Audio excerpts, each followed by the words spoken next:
بسم اللہ. نعرہ صلوات. اللہم صلی علی محمد و آل محمد. بعد پیغمبر خدا نہ زور بات شدید ہو جاتا. بعد پیغمبر خدا نہ وقت زور بات شدید ہو جاتا. گر نہ ہوتے حسین ابن علی ہر مسلح یزید.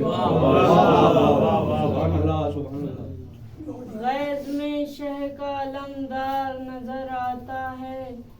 جو تھا اس پار وہ اس پار نظر آتا ہے.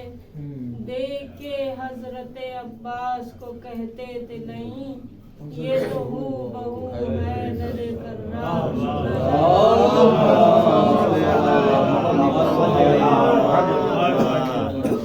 کیا نماز شاہ تھی ارکان ایمانی کے ساتھ. دل بھی جھک جاتا تھا ہر سجدے میں پیشنی کے ساتھ. حشر تک زندہ ہے تیرا نام اے ابن رسول. کر چکا ہے تو نو انسانی کے ساتھ. اہل بیت پاک کی ہر سانس کو اے مدعی ہاں ملا کر دیکھ لے آیات قرآنی کے ساتھ. ان کے آگے سہولتیں دنیا کا ذکر او ابن سعد. کھیلتی ہے جن کی ٹھوکر تاج سلطانی کے ساتھ. صرف رو لینے سے قوموں کے نہیں پھرتے ہیں نصیب. خون فشانی بھی ہے لازم عشق افشانی کے ساتھ. جوش مدنہ غلامان علی مرتضیٰ تنگ کنت سے پیش آتے ہیں جہاں بانی کے ساتھ.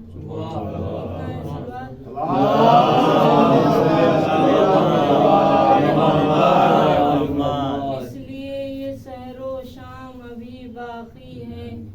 اے محمد تیرا ہم نام ابھی باقی ہے.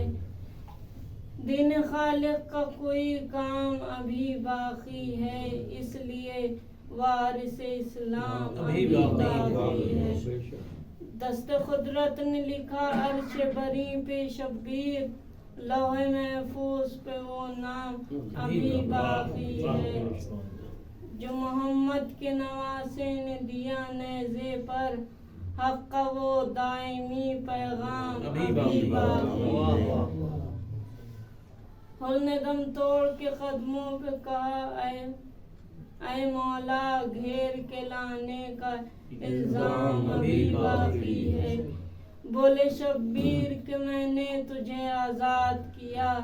فاطمہ دیں گی جو انعام ابھی باقی ہے.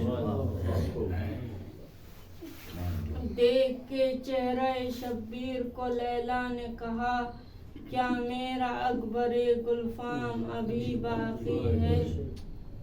جب چلی کوفے کی جانب تو یہ زینب نے کہا کربلا فتح ہوئی شام ابھی باقی ہے.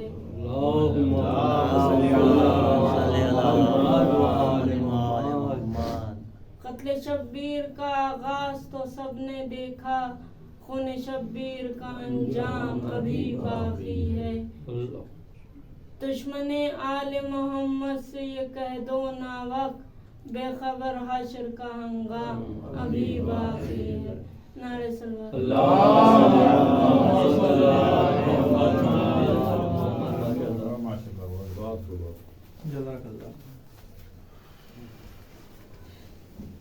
ایک نعرہ حیدری آواز بلند نعرہ صلوات.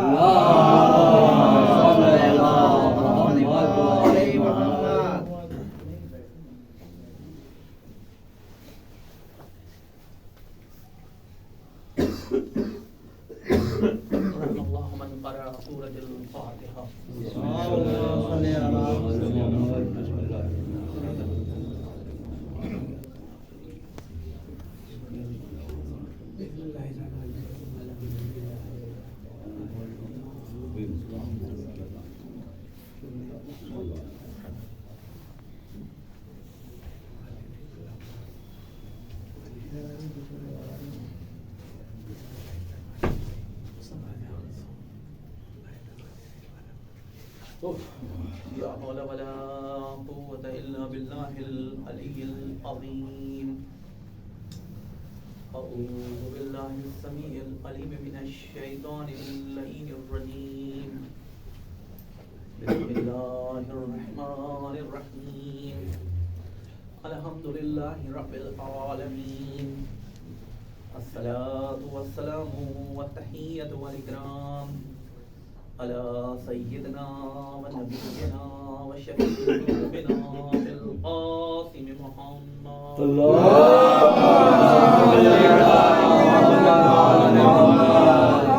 محمد وعلى آله الطيبين الطاهرين المعصومين المظلومين ولعنة الله على أعدائهم أجمعين. أما بعد فقد قال الله تبارك في كتابه المبين. بسم الله الرحمن الرحيم. خلق الموت والحياة ليبلوكم أيكم أحسن عملا.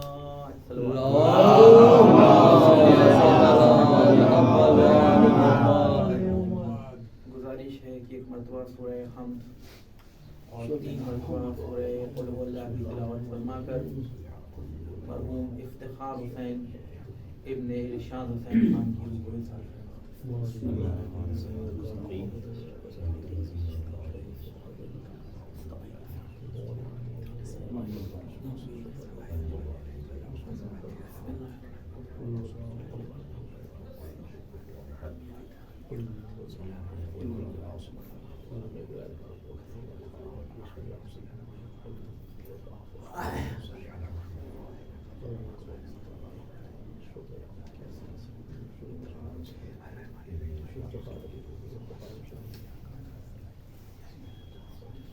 صلوات علی محمد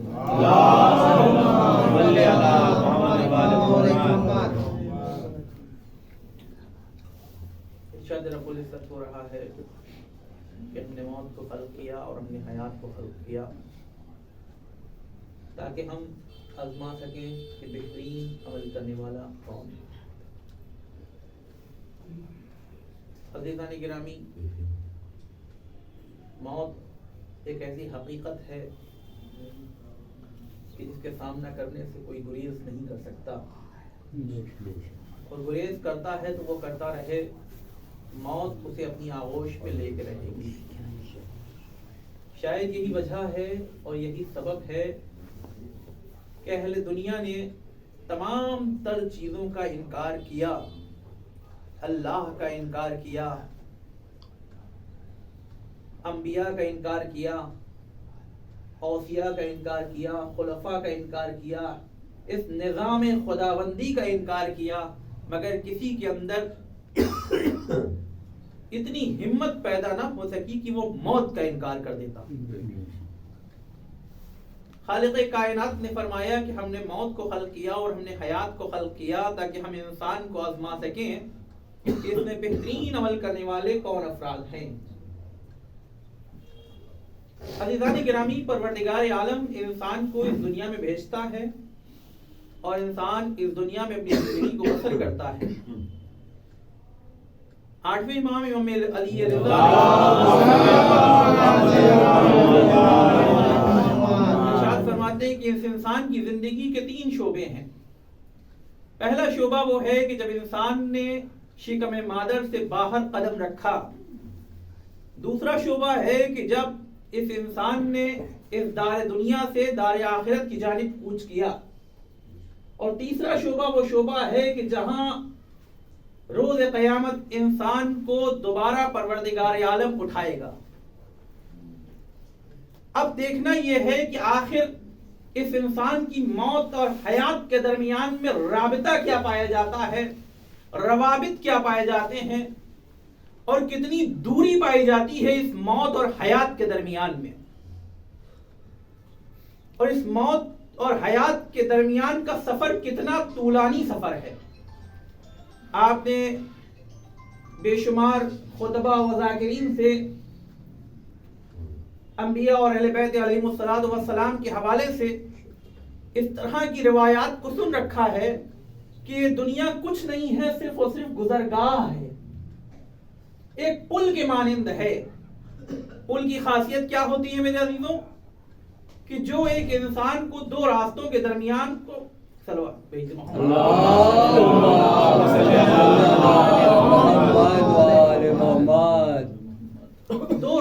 دو جگہوں کے درمیان میں ایک روابط کا کام کرتا ہے، ایک رابطے کا کام کرتا ہے، ایک انسان کو دوسری جگہ تک پہنچانے کا کام کرتا ہے، رابطے اور واسطے کا کام کرتا ہے، بس اور بس۔ پل کی اس سے زیادہ کوئی اور قیمت نہیں ہوتی، نہ کوئی وہاں پر بیٹھتا ہے، نہ کوئی وہاں پر گھر بناتا ہے۔ بس اسی طریقے سے انسان کے لیے پروردگار عالم نے اس دنیا کو بنایا ہے کہ جو گزرگاہ ہے انسان کے لیے۔ اور آپ کی خدمت میں ذکر کروں کہ جناب نوح علیہ السلام فرماتے ہیں اس دنیا کے بارے میں کہ اس دنیا کی قیمت کیا ہے ان کی نگاہ میں، کتنی دیر کے لیے دنیا مزین ہے ان کی نگاہ میں۔ وہ نبی کہ جس نے 3500 برس اس دنیا میں زندگی بسر کی، 950 سال تبلیغ کی، وہ نبی بیان کرتا ہے کہ میں سجدے میں جاتا ہوں اور سر کو اٹھاتا ہوں، بس زندگی اور موت کے درمیان میں بس اتنا ہی فاصلہ اور رابطہ پایا جاتا ہے۔ ایک نبی خدا کہ جس نے ہماری زندگی کی کیا وقت ہے، کیا قیمت ہے، کتنی مدت کے لیے ہم اس دنیا میں آئے ہیں میرے عزیزوں، 70 سال 80 سال اگر کسی حادثے کا شکار نہ ہو گئے تو، اگر رگڑ کر مرے تو، اس سے زیادہ کچھ نہیں۔ وہ نبی بتا رہا ہے کہ جس نبی نے 3500 برس اس دنیا میں زندگی گزاری، وہ نبی یہ کہتا ہوا نظر آتا ہے کہ بس سجدے سے سر اٹھانے کے برابر جو لمحہ صرف ہوتا ہے وہ لمحہ زندگی ہے، اور بس ایک صلوات دے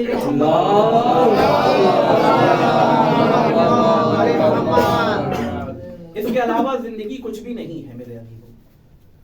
وہ لمحہ کہ جو سجدے سے سر اٹھانے میں صرف ہو جائے وہی زندگی ہے میرے عزیزوں۔ یہ دنیا اور آخرت کے درمیان کا رابطہ اور واسطہ ہے یہ دنیا فقط اور فقط، اور اسی میں اس انسان کی زندگی گزرنے کے بعد جو کچھ نتیجے برآمد ہو سکتے ہیں وہی اس انسان کی آخرت کے لیے زاد راہ شمار ہوتے ہیں، زاد راہ شمار ہوتے ہیں میرے عزیزوں۔ کہ ایک سفر ہے، ایک قافلہ ہے جو سفر کی جانب بڑھ رہا ہے، راستے میں ایک سرنگ نظر آتی ہے، وہ لوگ اس کے اندر داخل ہوتے ہیں۔ وعلیکم السلام۔ 3 طرح کے افراد ہیں جو اس قافلے میں ہیں جو گزر رہے ہیں۔ پہلے افراد کا گروہ وہ ہے کہ جن کے پیروں میں کنکڑ آ رہے ہیں مگر وہ اس کی جانب کوئی توجہ نہیں کر رہے ہیں اور آگے بڑھتے چلے جا رہے ہیں۔ دوسرا وہ ہے کہ جو ان کنکڑوں میں سے کچھ کنکڑوں کو اٹھا رہا ہے اور کچھ کو چھوڑے دے رہا ہے اور آگے بڑھا جا رہا ہے۔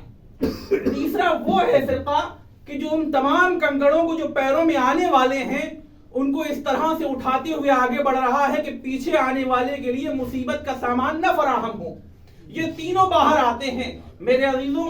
یہ دنیا کی زندگی یہی دنیا ہے جو انسان کو آخرت کی جانب لے کے جانے والی ہے۔ یہ 3 طرح کے افراد اس دنیا میں زندگی بسر کر رہے ہیں اور کرتے ہیں۔ ایک وہ ہے کہ جن کو کوئی فرق نہیں پڑتا ہے ہمارے سامنے صحیح ہو رہا ہے یا غلط ہو رہا ہے، حق بیانی ہو رہی ہے یا غلط بیانی ہو رہی ہے، ہم حلال کر رہے ہیں یا ہم حرام کر رہے ہیں، کوئی فرق پڑنے والا نہیں ہے، وہ ایسے ہی روز قیامت پہنچنے والے ہیں۔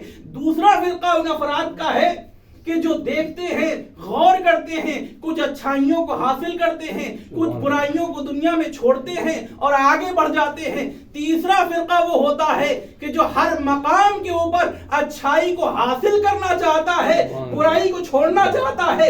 جب یہ تینوں فرقے وہاں پہنچتے ہیں اور پہنچنے کے بعد کچھ منظر اس طرح کا ہوتا ہے کہ جو پہلا فرقہ ہوتا ہے وہ دونوں فرقوں کو حسد کی نگاہوں سے دیکھ رہا ہوتا ہے، جو دوسرا فرقہ ہوتا ہے وہ تیسرے فرقے کو حسرت کی نگاہوں سے دیکھ رہا ہوتا ہے کہ اے کاش کہ ہم نے کچھ اور حاصل کر لیا ہوتا جو ہمارے یہاں کے لیے زیادہ راہ ہو جاتا۔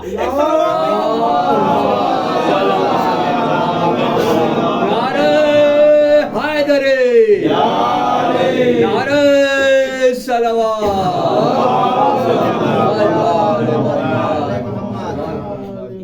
میرے عزیزوں بس یہی دنیا ہے کہ جو اس دنیا میں ہی ختم ہو جانے والی ہے. جناب عیسیٰ کے زمانے کا واقعہ ہے کہ ایک خاتون ان کو نظر آتی ہے کہ جو ایک دم جھکی ہوئی ہے، مگر اس کے چہرے پر زر و جواہرات ہیں، مزین ہے وہ. جناب عیسیٰ نے پوچھا تو کون ہے؟ کہا میں وہ دنیا ہوں، میں دنیا ہوں. کہا اچھا تو دنیا ہے، تیری جانب یہ دنیا اتنی گامزن ہے؟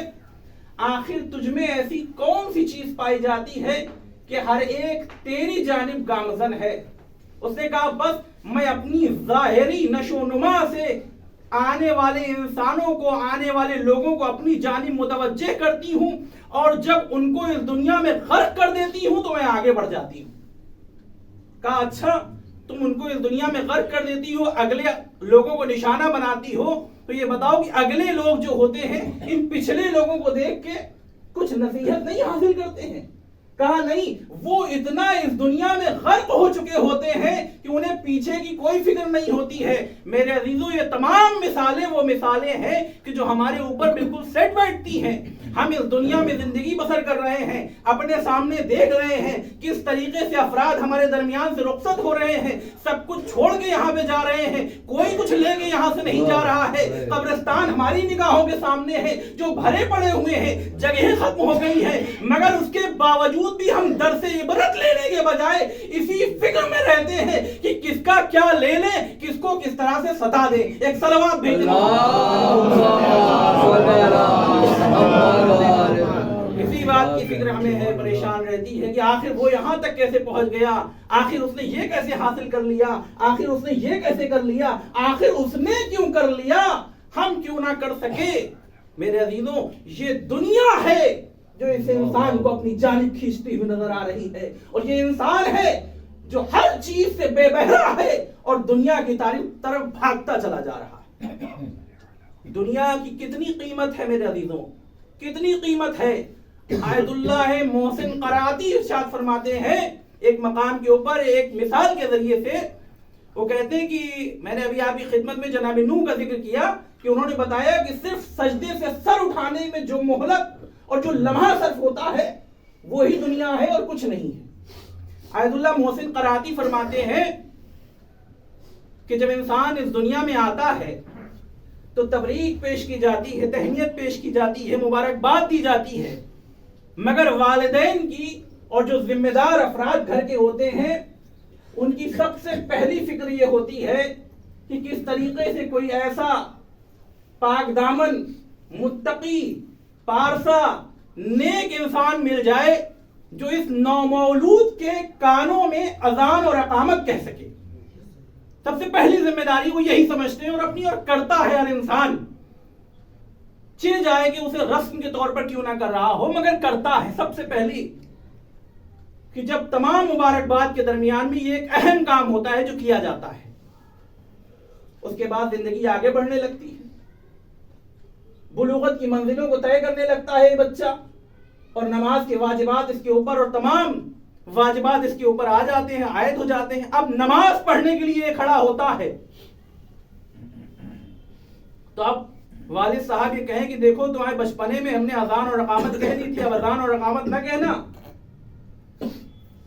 اب اذان اور اقامت نہ کہنا، اب تم نماز پڑھو. نہیں، اب نماز پڑھنی ہے تو نماز کے لیے اذان بھی آپ کو کہنا ہے، اقامت بھی آپ کو کہنا ہے، اگرچہ یہ استحباب میں سے ہے. اب میرے عزیزو زندگی اور آگے بڑھی، جوانی کی منزلیں طے ہو گئیں، اور ایک وقت وہ بھی آ گیا کہ جب لوگ گھر والوں کو تعزیت پیش کر رہے ہیں. اب تمام تعزیت کے دوران گھر والے اس فکر میں ہیں کہ کسی طرح سے غسل و کفن کا اہتمام ہو جائے نیک ہاتھوں سے، نیک لوگوں کے ذریعے سے، اور اس کے بعد کوئی ایک ایسا انسان مل جائے کہ جو نیک ہو لوگوں کی نگاہوں میں ہی صحیح، وہ اس کی نماز پڑھا دے. اور اب جب نماز پڑھانے کے لیے امام صاحب کھڑے ہوئے تو اب شریعت نے کہا اب اذان اور اقامت کی ضرورت نہیں ہے، اس نماز کی اذان اور اقامت وہی اقامت اور اذان بنے گی جو بچپنے میں نومولود ہونے کے اوپر اس کے اوپر وارد ہوئی تھی، اس کے کانوں میں کہی گئی تھی۔ میرے عزیزوں، محسن قرادی فرماتے ہیں کہ بس انسان کی زندگی اور موت کے درمیان میں یہی اذان اور اقامت اور نماز کے درمیان میں جو زندگی پائی جاتی ہے، یہی زندگی یہ دنیا ہے اور یہی اس انسان کی زندگی ہے۔ ایک صلوات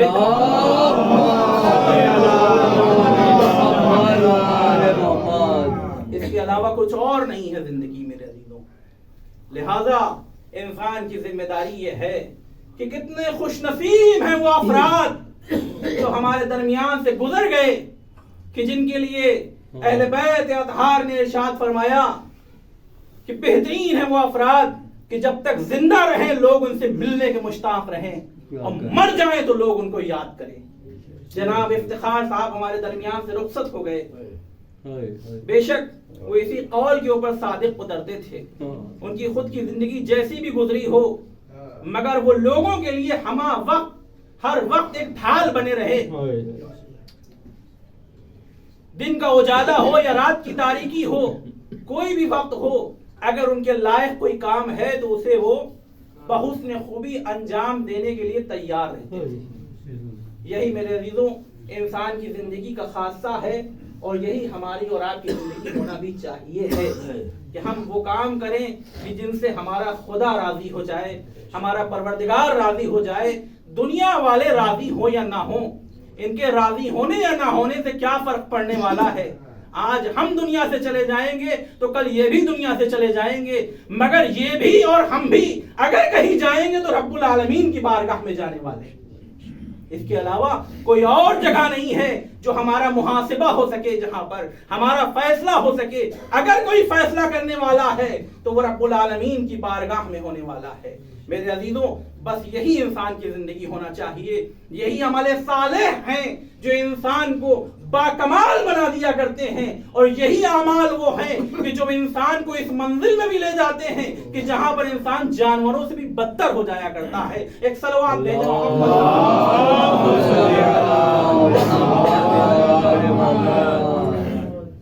لہذا میرے عزیزوں، قرآنی آیات کی روشنی میں ہمیں اپنی زندگی کو ڈھالنا ہے۔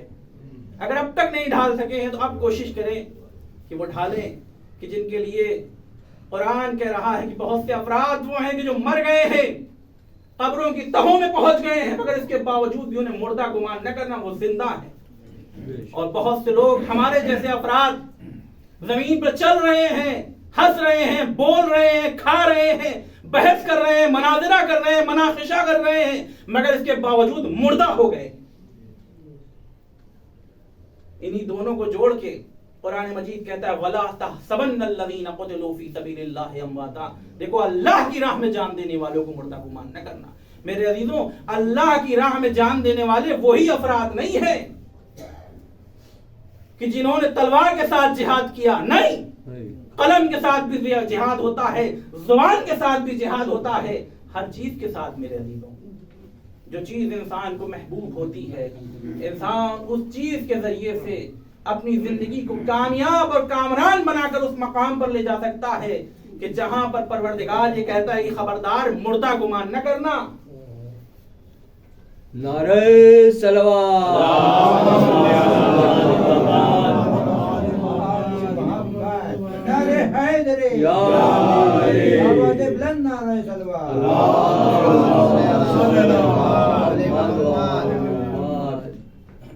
خبردار مردہ گمان نہ کرنا۔ میرے عزیزوں، اللہ تو وہ ہے کہ اگر کوئی نجس جانور بھی اس کی راہ میں کوئی عمل انجام دیتا ہے تو پروردگار عالم اس کا تذکرہ بھی قرآن مجید میں کر دیتا ہے۔ اور جگہ تو جانے دیجیے، اصحاب کہف، سورہ کہف کو آپ پورا سورہ ہے، آپ ملاحظہ فرمائیں، وہ کتا کہ جس نے اصحاب کہف کی حفاظت فرمائی، اس کے بارے میں مفسرین کہتے ہیں یہ کتا بھی جنت میں جائے گا۔ تو میرے عزیزوں، پروردگار عالم تو ایسا ہے کہ اگر نجس جانور بھی کوئی اس کی راہ میں کام انجام دیتا ہے تو اس کو بھی فراموش نہیں کرتا ہے۔ میرے عزیزوں، ہمارے اعمال بھی ایسے اعمال ہونے چاہیے۔ اب کوئی دوسرا قرآن تو لکھا جانے والا نہیں ہے، مگر ہر دور کی مثالیں آپ کو اس قرآن مجید میں مل جائیں گی. ہمارے جیسے افراد کی مثالیں بھی ملیں گی اور ان افراد کی مثالیں بھی ملیں گی کہ جو اعلیٰ علیین کی منزل میں ہے. آپ قرآن مجید اور ہم قرآن مجید کا جب مطالعہ کرتے ہیں، یہ مہینہ شہزادی صدیقہ طاہرہ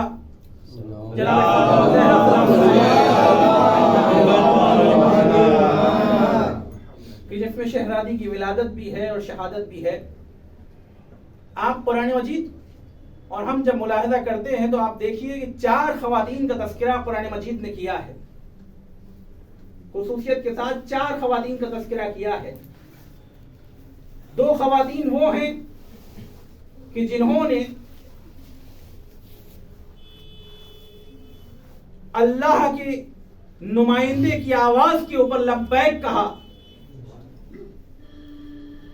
اور ہر ولایتی پیغام کو پہنچانے میں آگے آگے رہیں. اپنی زندگی کا لمحہ لمحہ، یا یوں کہا جائے کہ اپنی زندگی کو بھی نبی خدا کی جان کے اوپر رکھ دیا.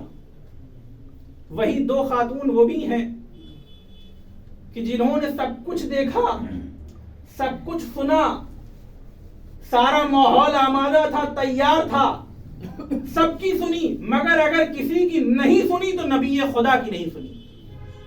جناب نوح اور جناب لوط کی زوجہ، ان سے زیادہ حسین ہدایت کا ماحول کسی اور کے لیے فراہم ہی نہیں ہو سکتا تھا، مگر نبی خدا تک پر ایمان نہ لائیں، اپنے شوہر پر ایمان نہ لائیں.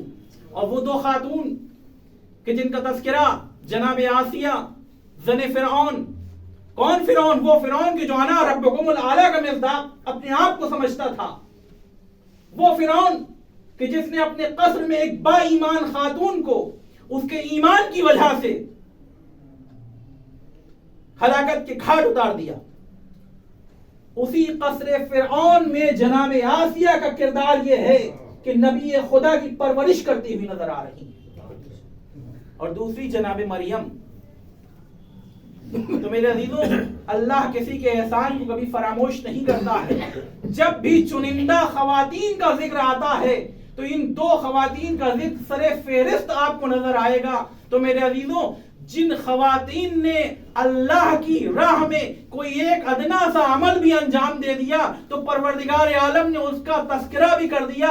اب میں اس خاتون کا تذکرہ کس طریقے سے کروں کہ جس کو صدیقہ طاہرہ بنا کر اس دنیا میں بھیجا گیا، کہ جس کے لیے ہمارا 12واں امام فرماتا ہے کہ اِنَّ لِی بِکَ أُسْوَةً.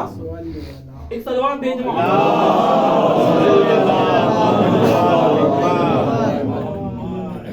کہ میرے لیے پیغمبر کی بیٹی فاطمہ کی زندگی بہترین اسوہ حسنہ ہے. ایک صلوات بھیج محمد. ہمارا 12واں امام فرما رہا ہے کہ میرے لیے پیغمبر کی بیٹی اسوہ حسنہ کی حیثیت رکھتی ہیں. اور شہزادی کی زندگی کا آپ جائزہ لیں گے تو چاہے بابا کے طور پر نبی خدا کے ساتھ زندگی گزاری ہو یا شوہر کے داری کے طور پر علی مرتضیٰ کے ساتھ رہی ہو، ہر مرحلے میں ولایت پذیری کو سربلند کیا ہے. کسی لمحے میں بھی ولایت پذیری سے غافل نہیں رہی. اور میرے عزیزوں، یہ خاصہ اور یہ خصوصیت فقط شہزادی کونین تک محدود نہیں ہے. جس نے بھی فاطمی آثار کو اپنے اندر ضم کیا ہے اس کے کردار میں بھی یہی آثار نمایاں نظر آتے ہیں. چنانچہ آپ کی خدمت میں عرض کروں، کنیز زہرا کا تذکرہ، سودائے ہمدانیہ جس کا نام ہے، مصر میں زندگی بسر کر رہی ہے. کبھی مولا کائنات کے دور حکومت میں نجف میں رہا کرتی تھی، مگر مولا کائنات کے بعد مصر چلی گئی. ایک روز شام کے حاکم کی طرف بڑھتی ہے، حاکم شام کے یہاں جاتی ہے اور جانے کے بعد کہتی ہے کہ تم نے جس کو گورنر بنا کر بھیجا ہے وہ بہت ظالم اور جابر ہے، بہت ظلم کر رہا ہے ہمارے اوپر. کہا اچھا میں ابھی معزولی کا پروانہ لکھے دے رہا ہوں اور تمہارے ہاتھوں میں دیے دے رہا ہوں، تم خود جا کر معزول کر دینا، بس ذرا اتنا بتا دو کہ کیا علی قتل کر دیے گئے؟ کیا علی قتل کر دیے گئے؟ میرے عزیزوں آثار فاطمی اپنے اندر ضم کیے ہوئے تھی یہ خاتون، ایک مرتبہ گویا ہوتی ہے اور گویا ہونے کے بعد کہتی ہے نہیں، علی قتل نہیں کیے گئے ہیں، علی قبر میں اتارے نہیں گئے ہیں، بلکہ عدل و انصاف زمین دوز ہو کے رہ گیا ہے۔ پورے قصر میں ایک سناٹا چھا جاتا ہے، ایک خاموشی۔ اس کے بعد وہ پروانہ لکھتا ہے اور لکھنے کے بعد اس خاتون کے ہاتھ میں دیتا ہے کہ تم جاؤ اور جا کر خود معزولی کا حکم دے دو میری جانب سے۔ یہ پروانہ لے کے واپس مڑتی ہے۔ ایک مرتبہ حاکم پھر اس کو متوجہ کرتا ہے کہ اے سودائے ہمدانی، تو یہاں تک آئی اور جس فریاد کو لے کر تو میرے پاس آئی تھی، میں نے ایک لمحے میں تیرے مسئلے کو حل کر دیا، ایک لمحے میں نے تیرے مسئلے کو حل کر دیا۔ تو اتنی دیر سے علی کا قصیدہ پڑھ رہی تھی، تو نے ایک لفظ بھی میرے بارے میں نہیں کہا۔ ایک مرتبہ پھر سودائے ہمدانی گویا ہوتی ہے اور گویا ہونے کے بعد کہتی ہے سن، وہ فیصلے جو خدا کے لیے کیے جاتے ہیں اور ہوتے ہیں، جو دنیا کو دکھانے کے لیے کیے جاتے ہیں اور ہوا کرتے ہیں۔ ایک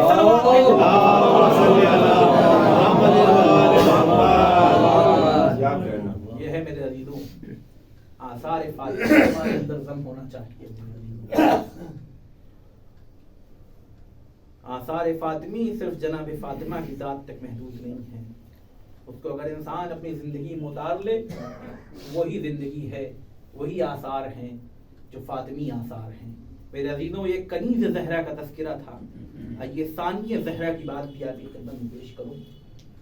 کون ثانیہ زہرا؟ میرے عزیزوں خواتین ایموشنز ہوا کرتے ہیں، ان کے اندر جذباتی ہوتی ہیں، بھاوک ہوتی ہیں۔ آپ غور کریں، وہ خاتون کہ جس نے 6 مہینے کے بچے سے لے کر 80 برس کے بوڑھے تک کا جنازہ دیکھا ہو۔ میرے عزیزوں میں مصائب کی منزل میں نہیں ہوں، مگر اس تاریخ فاطمی کو جس نقطے سے بھی عرض کیا جائے گا میرے عزیزوں، مصائب کا گوشہ بہرحال پیدا ہو جاتا ہے۔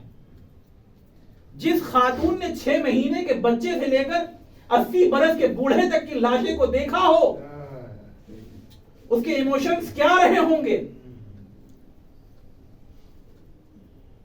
شہید مرتضی مطہری فرماتے ہیں کہ شہزادی گریہ کرنا چاہتی تھی، ثانیہ زہرا گریہ کرنا چاہتی تھی کہ ایک مرتبہ امام وقت کے چہرے کی جانب نگاہ پڑی، کیا دیکھا کہ چہرے کا رنگ جا رہا ہے۔ اپنے گریے کو مؤخر کیا، امام وقت تک پہنچنے کو مقدم کیا، اور جانے کے بعد کہا اے بیٹا سید سجاد کیا جان دے دو گے؟ پریشان نہ ہو، گھبراؤ نہیں، یہ پیغام یہیں پر دفن ہونے والا نہیں ہے، بلکہ یہاں سے ہم آگے جائیں گے اور یہ پیغام یہاں سے دور تک پہنچے گا، یہاں پر روزہ تعمیر ہوگا اور لوگ آئیں گے تمہارے بابا کی زیارت کے لیے۔ شہزادی زینب نے اس موقع کے اوپر کہ جہاں انسان کے اندر جذبات ہوتے ہیں، اپنے جذبات کو روک کر امام وقت تک پہنچنے کو مقدم کیا۔ یہ ہے ولایت پذیری کا ایک شعبہ اور گوشہ میرے عزیزوں، جو شہزادی زینب نے ہمارے درمیان میں پیش کیا اور ہمیں دکھایا کہ آخر ولایت کس چیز کا نام ہے۔ رو لینا کمال نہیں ہے، اس سخت ترین ماحول میں اس فیصلے کو انجام دینا کمال ہے کہ جو سب سے اولا ہونا چاہیے۔ امام وقت کی جان کو بچانا اولیت دینوں ہے۔ یہ ہے میرے عزیزو کردار فاطمی، جو ثانیہ زہرا کی ذات میں ہمیں نظر آتی ہے، اور کہیں پر ہمیں کردار دیکھنے کو نہیں ملتا ہے۔ اور اس ذات گرامی کو اگر ہم اپنی زندگیوں میں اتاریں تو یہی بہترین خوشنودی کا سبب اور وسیلہ ہو سکتا ہے آل محمد کے سلسلے میں، کہ ہم اس چیز کو اپنے لیے بہتر جانیں کہ جس چیز کو ہمارے لیے ہمارا خدا بہتر جانتا ہے۔ آج خدا نے اگر ہمیں دولت دی ہے، وقار دیا ہے، عزت دی ہے، مال دیا ہے، تو شکر ادا کرتے ہوئے نظر آئیں۔ ساتھ ہی ساتھ اگر ہم سے ان چیزوں کو سلب کر لیا ہے تو اس صورت میں بھی گریہ کرتے ہوئے نظر نہ آئیں، شکوہ کرتے ہوئے نظر نہ آئیں، بلکہ اس مقام کے اوپر بھی شکر پروردگار بجا لاتے ہوئے نظر آئیں۔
صلوات بھیجتے محمد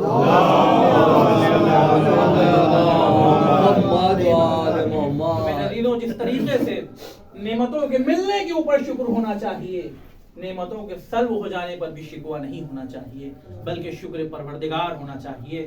میرے عزیزوں، حکایت سعدی میں حکایت، بس اپنی آپ کی زحمت تو تمام کر رہا ہوں، آخری فقرات حکایت سعدی میں ایک حکایت میں نے پڑھی، ایک لقمان نامی شخص کے متعلق، کہ اس کا ایک حاکم تھا، مالک تھا، جو اس کو اپنے ساتھ رکھتا تھا اور اسی کے ساتھ وہ کھانا وغیرہ کھاتا تھا، تمام کام وہ اسی کے ساتھ انجام دیتا تھا۔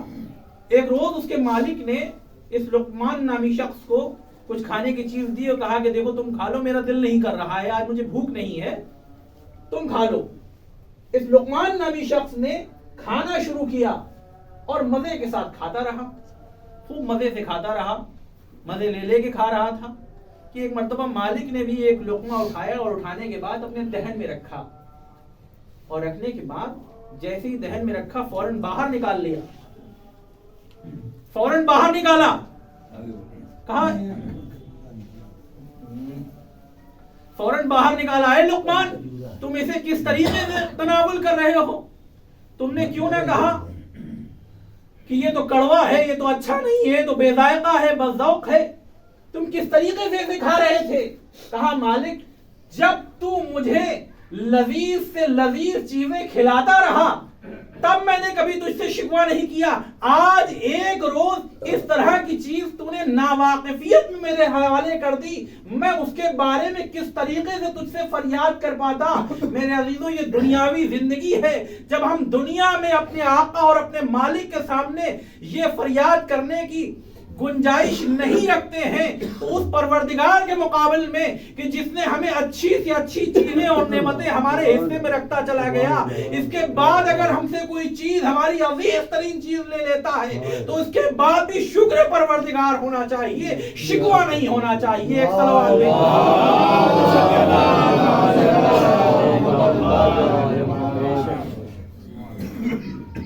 شکر پروردگار ہونا چاہیے میرے عزیزوں.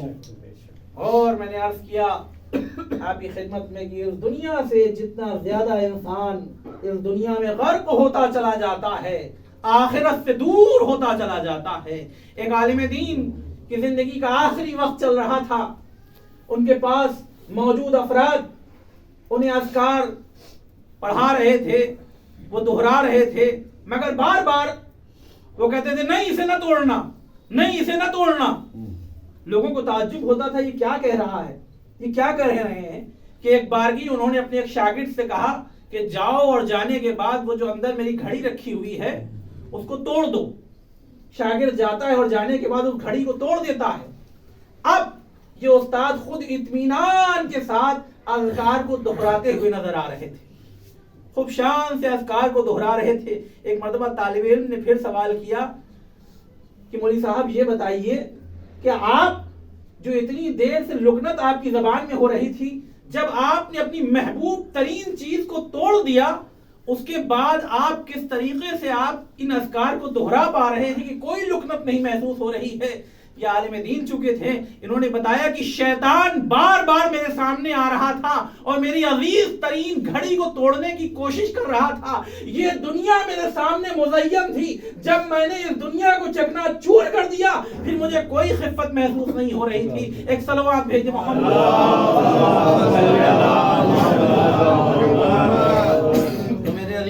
یہ دنیا فقط یہی دنیا ہے اور یہیں پر ختم ہو جانے والی ہے. باقی رہنے والی دنیا وہی دنیا ہے کہ جس کے لیے پروردگار نے کہا خلق الموت والحیات، کہ ہم نے موت و حیات کو خلق کیا ہے تاکہ تم کو آزمائیں کہ تم میں بہترین عمل کرنے والا کون ہے. اور بہترین عمل کرنے والے وہی افراد ہیں میرے عزیزوں، ان سے بہتر کوئی نہیں ہو سکتا کہ جن کے لیے قرآن مجید کہہ رہا ہے کہ دیکھو ان کی راہ، اللہ کی راہ میں جنہوں نے ہماری راہ میں اپنی جان کی قربانی دی ہے انہیں مردہ گمان نہ کرنا. اور میرے عزیزوں اس آیے مبارکہ کی حقیقی مصداق اگر کوئی ہو سکتے ہیں تو کربلا کی وہ جانثار ہو سکتے ہیں کہ جن کے سامنے دنیا موجود تھی، جن کو امام وقت 2 انگلیوں کے درمیان میں دنیا پیش کر رہا تھا. غور کرنے کا مقام امام وقت 2 انگلیوں کے درمیان میں دنیا سجا کے دکھا رہے تھے کہ تم کیوں میرے اوپر جان قربان کر رہے ہو، جاؤ اس دنیا میں جا کر عیش کی زندگی بسر کر سکتے ہو. مگر وہ افراد یہ کہہ رہے تھے کہ آپ کے بغیر جو زندگی ہمیں حاصل ہونے والی ہے اس زندگی کی قیمت کیا ہے، اس زندگی کی وقت کیا ہے، اس زندگی کی حیثیت کیا ہے. اگر 1000 مرتبہ بھی ہم کو قتل کیا جائے، ہماری خاک کو فضا میں اڑا دیا جائے، اس کے بعد دوبارہ زندہ کیا جائے تو بھی ہم آپ کے اوپر جان دیتے ہوئے نظر آئیں گے. یہ تھے میرے عزیزوں کربلا کہ وہ جانثار افراد کہ جن کی نگاہ میں امام وقت سے بڑھ کر کچھ اور نہیں تھا، امام وقت سے بڑھ کر کوئی اور چیز نہیں تھی. جزاکم ربکم خیر الجزاء. اور اس کے بعد وہ وقت بھی آتا ہے کہ جب امام کے چاہنے والے امام کی خدمت میں آنے لگتے ہیں، مولا اجازت دے دیجئے، آقا اجازت دے دیجئے، کبھی دل کے ٹکڑے آ رہے اجازت دے دیجئے، اے آقا اجازت دے دیجئے، اے مولا اجازت دے دیجئے. ایک کے بعد ایک حسین کی خدمت میں آ رہا ہے، عظیم دعا کر رہا ہے مولا اجازت دے دیجئے. سب کو امام نے اجازت دی، اب کوئی نہ بچا، اب کوئی نہ بچا. بہن سے کہا اے بہن، اے اما فضا فلاں صندوق میں میرا ایک لباس رکھا ہے وہ نکال کر لے آئیے. لباس کو نکال کر لاتی ہیں. ایک مرتبہ بیچ میں یہ بھی کہتے ہیں امام کہ دیکھو اس طریقے سے لباس کو نکال کے لانا کہ میری بہن زینب کی نگاہ نہ پڑنے پائے. فضا جاتی ہے لباس کو نکالتی ہیں مگر زینب کی نگاہوں سے بچا نہ پاتی ہیں. شہزادی زینب سوال کرتی ہیں اے فضا کیا لے جا رہی ہو؟ کہا حسین نے منگایا ہے، لباس حسین لے کر جا رہی ہوں. زینب تڑپ کے کہتی ہے فضا یہ کیوں نہیں کہہ دیتی ہو کہ حسین نے منگایا ہے، حسین لے کر جا رہی ہوں. حسین نے اس لباس کو پہنا اور اب گھوڑے کے اوپر سوار ہونا چاہتے ہیں. کوئی نظر نہ آیا، کوئی نظر نہ آیا. اس کے بعد گھوڑے پہ سوار ہوتے ہیں, گھوڑا آگے بڑھنے کے لیے تیار ہے. حسین آگے بڑھنا چاہتے ہیں مگر گھوڑا آگے نہیں بڑھ رہا ہے. مرتبہ حسین گھوڑے کی جانب مخاطب ہو کر کہتے ہیں بس یہ آخری مرتبہ ہے, ایک مرتبہ مجھے میدان تک پہنچا دے, آخری زحمت ہے, اب دوبارہ تجھے زحمت نہیں ہونے والی ہے. گھوڑا اپنے زبان بے زبانی سے کہتا ہے آقا قدموں کی جانب تو دیکھیے. حسین نے قدموں کی جانب دیکھا تو کیا دیکھا, ایک ننھی سی بچی ہے سکینہ جس کا نام ہے, گھوڑے کی ٹھاپوں سے لپٹی ہوئی ہے, بیان کر رہی ہے اے میرے بابا کے گھوڑے میرے بابا کو نہ لے جا, اب تک جو بھی گیا ہے پلٹ کے واپس نہ آیا. بھیا علی اکبر گئے واپس نہ آئے, بھائی عباس گئے, چچا عباس گئے وہ واپس نہ آئے, بھیا قاسم گئے وہ واپس نہ آئے. حد تو یہ ہے کہ ننھا سا بھیا علی اصغر وہ بھی واپس نہ آیا. حسین بچی کو اٹھاتے ہیں, اے میری لال میں تو تجھے سمجھا کے چلا تھا, میں تو تجھے دلاسا دے کے آیا تھا. کہا بابا ایک مرتبہ اور آگ پہ سینے پر سر رکھنے کا دل کرتا ہے. تاریخ بتاتی ہے حسین نے جلدی ہوئی زمین پر اپنے آپ کو لٹا دیا. آجا میری بچی, مگر یہ آخری مرتبہ ہے اس لیے کہ اب تیرا بابا پلٹ کے واپس آنے والا نہیں ہے. جزاکم ربکم خیر الجزا. حسین سکینہ سے رخصت ہوتے ہیں, میدان قتال کا رخ کرتے ہیں. اے لوگو, اے بیٹا عباس, اے بھیا عباس, اے بیٹا علی اکبر, اے بیٹا قاسم, آؤ آ کر اپنے چچا کی, اپنے بھائی کی جنگ کا نظارہ کرو. تم نے میرے عباس کو مارا ہے, تم نے میرے علی اکبر کو مارا ہے, تم نے میرے قاسم کو مارا ہے. جزاکم ربکم خیر الجزا. اس کے بعد ایک وقت وہ بھی آتا ہے کہ فضا میں آواز گونجتی ہے یا ایتھا النفس المطمئنہ ارجعی الی ربک راضیۃ مرضیہ. حسین نے تلوار کو نیام میں رکھا, بھاگی ہوئی فوجیں پلٹی, کسی نے تیر مارا, کسی نے تلوار ماری, جس کے پاس کچھ نہیں تھا وہ جھولیوں میں پتھر بھرے ہوئے تھا اور حسین مظلوم کے اوپر پتھر پھینک رہا تھا.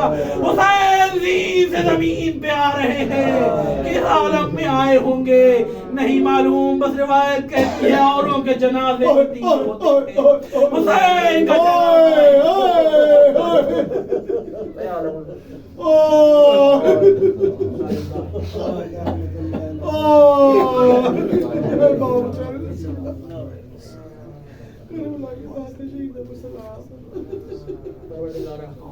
مختصر سی ادا قبول کرے, پریشان حال ان کی پریشانیوں کو مقروض ہے کہ قرض کی ادائیگی, جن لوگوں نے التماس سے دعا کہا ان دعاؤں کو قبول فرمائے, جو مرحومین ہماری دنیا سے رخصت ہو گئے مجھے ہمارے پرچم اسلام کو سربلندی عطا فرما, پرچم کفر و نفاق کو سرنگون کر دے, علماء اعلیٰ کا سایہ ہمارے سروں پر بند, ہمارے امام کا ظہور فرما, ہم کو ان کے اعوان و انصار میں شمار فرما. ایک مرتبہ سورہ حمد اور 3 مرتبہ سورہ قل هو اللہ کی تلاوت فرما کر مرحوم افتخار حسین خان ابن ارشاد حسین خان کی روح کو